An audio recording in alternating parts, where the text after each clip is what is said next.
Hi, I'm Bella Perez Rubio, Puma Podcast, and you're listening to Teka Teka News. Balitang thinking, hindi breaking. In this episode, I would be stating the obvious to say that our longest partner and ally has been the United States. And as we traverse these rather troubled waters, geopolitical waters that we are facing, I again put great importance on that partnership, specifically with the United States, but all partnerships and alliances that we are able to make with our friends around the world. President Marcos allows the United States to increase its military presence in the Philippines in a bid to curb Chinese aggression in the region. Is this the right move? Or are we setting ourselves up for even more conflict?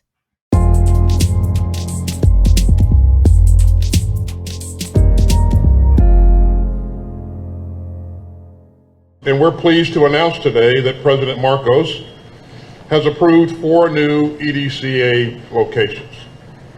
And that brings the total number of EDCA sites to 9. And I'm grateful to President Marcos for this decision. That's U.S. Defense Secretary Lloyd Austin III speaking at a joint press conference with his Philippine counterpart, Carlito Galvez Jr. Austin was in Manila for a visit at the start of February, his second official trip to the Philippines.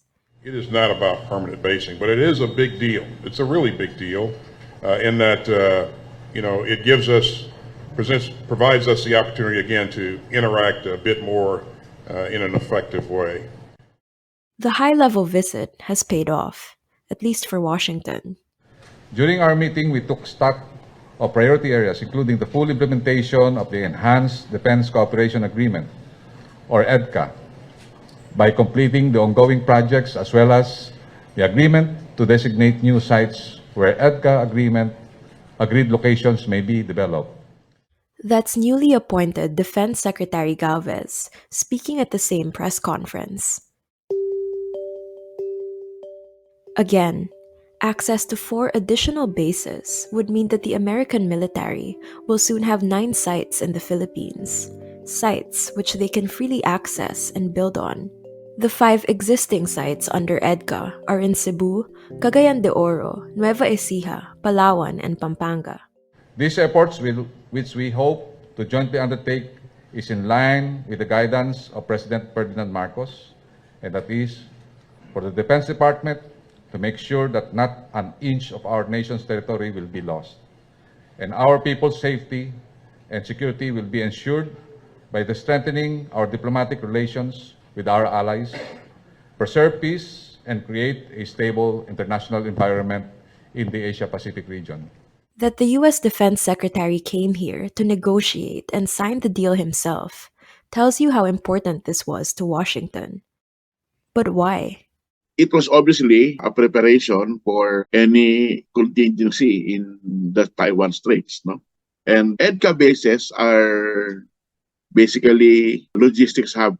So the U.S. can preposition equipment, supplies, armaments in these locations. That's Manny Mogato, a Pulitzer Prize-winning reporter, formerly with Reuters and now with One News.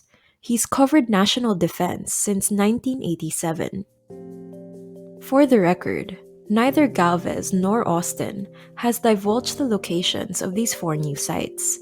But Manny says the Philippine military did already mention these sites to reporters in 2022.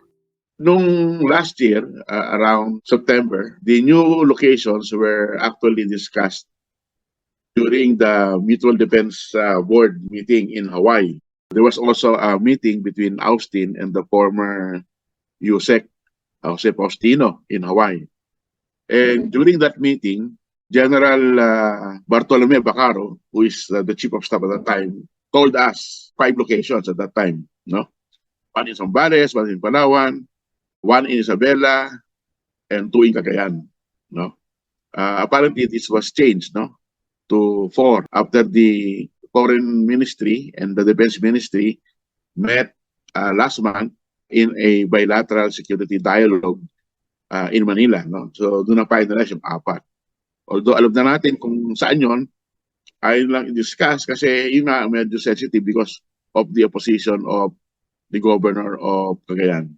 In fact, Galvez told the media last week that he couldn't yet reveal the location of these four additional sites because consultations with local governments were still ongoing. The governor of Cagayan, Manuel Mamba, is opposing the co-location of the U.S. Air Force in Lalo Airfield, yung bagong Air Force base sa Cagayan. And he's saying that the Philippines and its province will become a magnet for attack in case of a conflict in Taiwan. And he said that China has been very generous to the province, providing them with loans and projects to develop their local economy. And he's saying that there were two big floods in Cagayan in the last 2 years, and the U.S. did not provide any support or help to them. So, kung sila sabi ng U.S. na the locations are for HADR or Humanitarian Assistance and Disaster Relief, bakit hindi tumulong nung binaha yung Cagayan? So, sinasabi ni Governor Mamba. We'll pause here, but when we return, Beijing responds to this renewed partnership between Washington and Manila.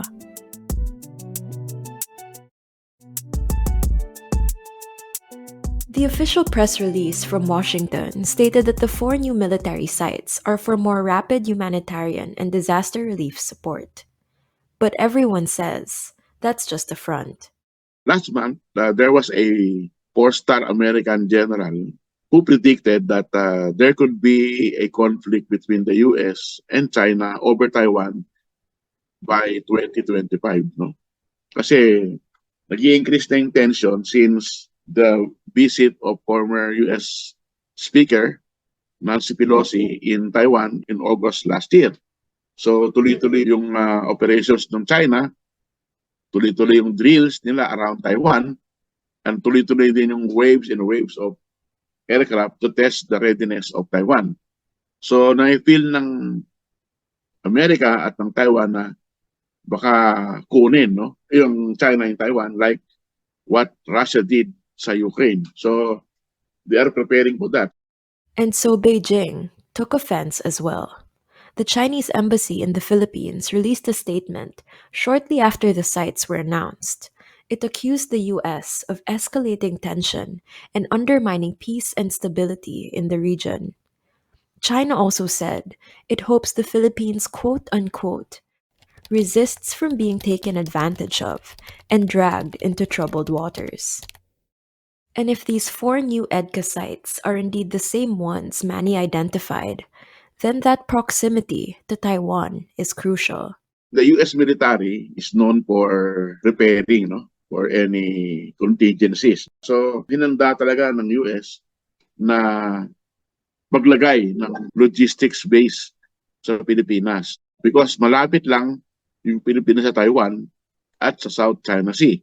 Most of the US aircraft, US Air Force Base ay nasa South Korea at nasa Japan.